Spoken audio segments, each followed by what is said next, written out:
बिस्मिल्लाहिर्रहमानिर्रहीम। Last lecture जो है उसमें हम लोगों ने कम्प्लेक्सिटी के बारे में बात की थी कि कम्प्लेक्सिटी हमारे पास क्या हो सकती है। ठीक है, प्रीवियस लेक्चर में हम लोगों ने कुछ इस तरह से देखा था कि एक हमारे पास कोई भी फंक्शन है जो कि ग्रो कर रहा है। अच्छा जी, लास्ट लेक्चर में ना हम लोगों ने एक फंक्शन देखा था जो कि इस तरह से कुछ ग्रो कर रहा था, जिसको हमने रिप्रेजेंट किया था एफ ऑफ एन के साथ कि ये हमारे पास कोई भी एक फंक्शन है जो कि क्या है, एफ ऑफ एन है। ठीक है, इस तरह से कोई भी एक फंक्शन है। तो लास्ट लेक्चर में हमने इस चीज के बारे में बात की थी। तो आज जो है हम इसी चीज से आगे जो है वो स्टार्ट करेंगे कि जहां पे एफ ऑफ एन जो था, एफ ऑफ एन बेसिकली क्या था कि ये किसी भी एल्गोरिदम जो है उसका टाइम टेकन था।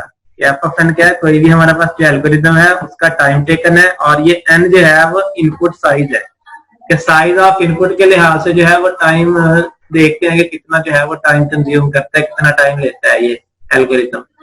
तो लास्ट लेक्चर में हम लोगों ने इसी एफ ऑफ एन और जी ऑफ एन के बारे में बात की थी। तो आज के लेक्चर में हम लोगों ने ये देखना है कि ये हमारा एल्गोरिदम जो है वो कितना टाइम ले रहा है। ठीक है, तो आज के लेक्चर में हम लोग जो है वो इन चीजों को डिस्कस करेंगे। अब सबसे पहले तो हमारे पास कोई भी जो एल्गोरिदम होता है ना, हम ये देखते हैं कि एल्गोरिदम होता कितनी किस्म का है। जो भी हमारा एल्गोरिदम है, एल्गोरिदम की होती है दो टाइप्स। कौन कौन सी? एक होता है आइटरेटिव, और जो दूसरा होता है वो होता है रिकर्सिव। ठीक हो गया जी, आइटरेटिव और रिकर्सिव, ये दो हमारे पास एल्गोरिदम की टाइप्स होती हैं। अच्छा, तो एल्गोरिदम मैंने बताया था कि एल्गोरिदम हमारे पास दो तरह के होते हैं, एक आइटरेटिव होता है, एक रिकर्सिव होता है। आइटरेटिव एल्गोरिदम जो होता है जो कि रिपीट कर रहा होता है, मतलब आइटरेशन होती है जिसमें। हाँ जी, अच्छा, आइटरेटिव एल्गोरिदम कौन सा होता है? जिसमें लूप्स वगैरह का यूज किया जाता है। ठीक है, आइटरेशन होती है जिसके अंदर, जिस तरह हमारे पास कोई भी एक, अगर एल्गोरिदम की बात करें कि हम लूप लगा देते हैं कि फॉर इंट जो है वो i इक्वल्स टू 1 to 10, और यहाँ पे कोई भी चीज जो है वो डिस्प्ले होती रहे, सपोज प्रिंट VSCS। ये हमारे पास क्या है, ये एक आइटरेटिव एल्गोरिदम है। इसी तरह जो रिकर्सिव एल्गोरिदम होता है वो एक ऐसा एल्गोरिदम होता है जिसके अंदर रिकरियन होती है। रिकरियन क्या होता है? रिकरियन का मतलब होता है कि जब कोई भी एक फंक्शन बार बार अपने आप को रिपीट करे, बार बार खुद को जो है वो रिपीट करे, तो उसको बोलते हैं रिकरियन। ठीक है, रिकर्सिवली कॉल हो रहा है, बार बार अपने आप को खुद से कॉल कर रहा है, उसको बोलते हैं रिकर्सिव एल्गोरिदम। रिकर्सिव एल्गोरिदम में क्या होता है कि अगर हमारे पास कोई भी एक फंक्शन है, जैसे हमारे पास सपोज एक फंक्शन है a और उसके अंदर वैल्यू है इंटीजर टाइप की कोई भी एक चीज। सर जी, जैसे वो फैक्टोरियल वाला होता है ना, जैसे वो फैक्टोरियल वाला। अब ये फंक्शन बार बार अपने वो कॉल करेगा a इंटू n माइनस 1। ठीक है जी, ये और ये रिकर्सिव जो होता है ना, रिकरियन जो होती है, ये कहाँ से शुरू होती है? ये किसी भी एक बड़ी वैल्यू से शुरू होती है और 0 पे आके खत्म होती है। इसमें दो चीजें होती हैं, एक हमारे पास होता है बेस केस होता है, दूसरी इसमें कंडीशंस होती हैं, मतलब अप्रोक्सीमेशंस होती हैं इसके अंदर। ये दो चीजें होती हैं इसके अंदर। सर बेस केस क्या होता है? बेस केस बेसिकली हमारी वो बेसिक कंडीशन होती है जहां पे आके हमारे एल्गोरिदम में टर्मिनेट होना होता है, और दूसरा जो है वो इसका इनके इसने आगे से आगे अपने आप को चलाना होता है। तो ये दो चीजें होती हैं इसके अंदर। तो ये दो तरह के हमारे पास एल्गोरिदम होते हैं, आइटरेटिव और रिकर्सिव। आइटरेटिव जो होता है उसको हम रिकर्सिव में कन्वर्ट कर सकते हैं, रिकर्सिव जो होता है उसको हम लोग आइटरेटिव में कन्वर्ट कर सकते हैं। हम लोग कह सकते हैं कि जो हमारा आइटरेटिव है वो तकरीबन बराबर है इसके रिकर्सिव के, और रिकर्सिव तकरीबन बराबर है किसके? आइटरेटिव के। कि ये जो है ये एक दूसरे के ऑलमोस्ट जो है वो बराबरी पे आते हैं। ठीक है, कि दोनों जो है वो एक दूसरे के अंदर कन्वर्ट किए जा सकते हैं। तो ये हमारे पास जो है ये दो टाइप्स होती हैं एल्गोरिथम की, कि जिसमें हम लोग जो है इनके अपना एल्गोरिथम जो है वो लिखते हैं। ठीक हो गया जी। अब कोई भी हमारा जो एल्गोरिथम होता है ना, जब भी हम किसी भी एल्गोरिथम की टाइम कम्प्लेक्सिटी फाइंड करते हैं, तो जो हमारे पास ऐसे एल्गोरिथम जो कि इनके बेहतरीन एल्गोरिथम होते हैं वो हमेशा कांस्टेंट टाइम पे आते हैं, और जिनकी कांस्टेंट वैल्यू निकल की होती है ना उसको हम बोलते हैं बिग O 1, जिसका हमारे पास क्या आ जाती रनिंग टाइम जो है या टाइम कम्प्लेक्सिटी जो है वो बिग O 1 आ जाए, इसका मतलब है वो कांस्टेंट टाइम पे जो है वो अपना काम कंप्लीट कर रहे हैं, उसको हम बोलते हैं सर आपकी। अच्छा, तो ये हमारे पास जो है ना ये अब टाइम कम्प्लेक्सिटी फाइंड कैसे करते हैं। टाइम जितनी भी हमारे पास स्टेटमेंट्स होती है ना, बेसिकली हम उन सब स्टेटमेंट्स को देखते हैं। इसमें जो सबसे, अगर तो हमारे पास कोई भी एक सिंपल स्टेटमेंट है ना, उसकी टाइम कम्प्लेक्सिटी हमेशा बिग O 1 होती है। जिस तरह के अगर कोई भी एक स्टेटमेंट मिसाल के तौर पर मैं यहाँ पे लिखता हूँ, ठीक है, इंटीजर टाइप का n जो है वो इक्वल्स टू 1 है, या फिर इंटीजर टाइप का n है, फिर मैं कह दूं n इक्वल्स टू जो है वो 1 है, और उसके बाद मैं कह दूं सी आउट n। अब ये मैंने तीन स्टेटमेंट्स लिखी, तीनों की इसकी कॉम्प्लेक्सिटी जो है वो भी 1 है,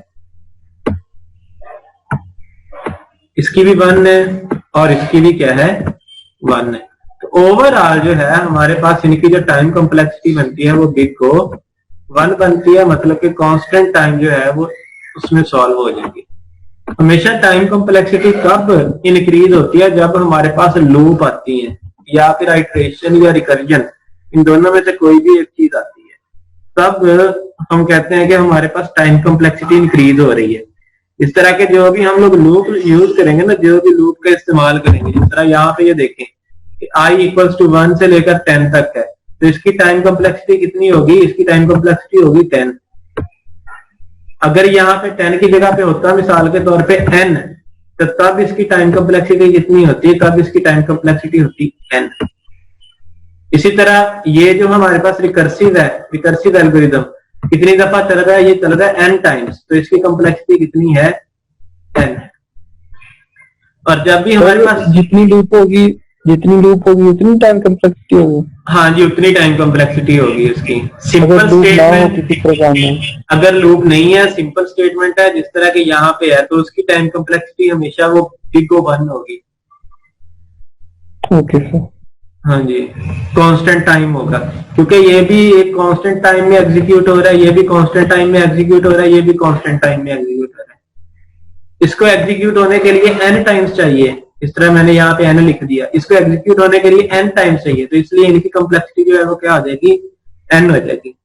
हम लोग देखते हैं बाद का हमारे पास नेस्टेड लूप्स आ रही होती हैं, इस तरह के अगर कोई भी एक लूप आ गई कि फॉर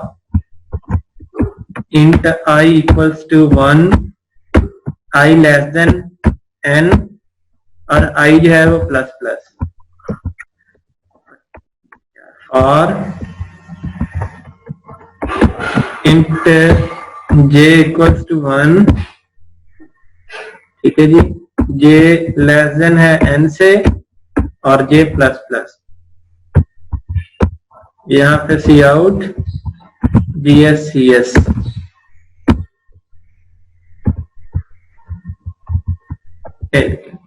अब यहाँ पे देखेंगे ये हमारे पास क्या है, ये हमारे पास आ गई नेस्टेड लूप, ये हमारी आउटर लूप आ गई, और ये हमारे पास क्या आ गई, इनर लूप आ गई। अब आउटर लूप कितनी दफा चल रही है, n टाइम्स, तो इसके पास आ गया जी n। अब इनर लूप किस पे डिपेंड कर रही है, इनर लूप डिपेंड कर रही है टोटली आउटर लूप के ऊपर, ठीक है। इनर लूप ने कितनी दफा चलना है, n ने, मतलब आउटर लूप एक दफा चलेगी तो इनर लूप कितनी दफा चलेगी, इनर लूप जो है वो n टाइम्स चलेगी। आउटर लूप 2 दफा चलेगी तो इनर लूप कितनी दफा चलेगी, n टाइम्स, 3 दफा फिर n टाइम्स। मतलब ये हुआ कि ये दोनों जो है ये आपस में कितनी दफा चलेंगे, ये चलेंगे n multiply by n times. जिसको हम लोग बोल सकते हैं कि ये कितनी दफा चलेगा, ये चलेगा n स्क्वायर्स टाइम। तो इसकी कॉम्प्लेक्सिटी जो होगी वो क्या हो जाएगी, वो बिग O n स्क्वायर हो जाएगी। इसी तरह अगर हमारे पास इसके अंदर एक और लूप आ जाती जो कि n तक चलती तो हमारी कॉम्प्लेक्सिटी n क्यूब हो जाती। तो ये हमारे पास जो है ये टाइम कॉम्प्लेक्सिटी को इस तरह से फाइंड किया जाता है। मजीद हम सर जी ओ लाजमी लिखना है ना? हाँ जी, बिग O लाजमी लिखना है। अब यहाँ पे ना 3 चीजें लिख सकते हैं हम लोग। या तो हम लोग लिख सकते हैं बिग O, हम लोग लिख सकते हैं बिग ओमेगा, हम लोग लिख सकते हैं बिग थीटा। तीनों में से कोई भी चीज लिख सकते हैं, लेकिन तीनों में से कब लिखी जानी है, कौन सी चीज लिखी जानी है, ये हमारे टाइम के ऊपर डिपेंड करता है कि ये बेस्ट केस चेक करना है हमने, वर्स्ट केस चेक करना है हमने, या फिर हमने जो है इसका एवरेज केस हमें मिल रहा है। तो जो भी केस होगा वो हम लोग लिख देंगे। अगर वर्स्ट केस मिल रहा है तो हम बिग O लिख देंगे, बेस्ट केस मिल रहा है तो बिग ओमेगा लिख देंगे, एवरेज केस मिल रहा है तो थीटा लिख देंगे। बेसिकली हमारे केस के ऊपर डिपेंड करता है। हम लोग मोस्टली जो फाइंड करना होता है वो हमने वर्स्ट केस ही फाइंड करना होता है, बिग O ही फाइंड करना होता है। सर हमें कैसे पता चलेगा हम कौन सी कॉम्प्लेक्सिटी फाइंड करना चाह रहे हैं? हम हमेशा कॉम्प्लेक्सिटी जो फाइंड करेंगे वो वर्स्ट केस फाइंड करेंगे, बिग O फाइंड करेंगे हमेशा। क्योंकि बिग O फाइंड करने का हमारा ये फायदा है कि हम आउटर लूप जो है वो मतलब आउटर पोर्शन जो है वो हम डिफाइन कर देते हैं कि हम मैक्सिमम कितना टाइम ले सकते हैं। तो जब मैक्सिमम फाइंड करेंगे ना तो मैक्सिमम के अंदर हम मजीद उससे बाहर नहीं जाएंगे, भी उसी के अंदर रहते हुए हमारा काम हो जाएगा। हाँ जी, और किस सवाल किसी का?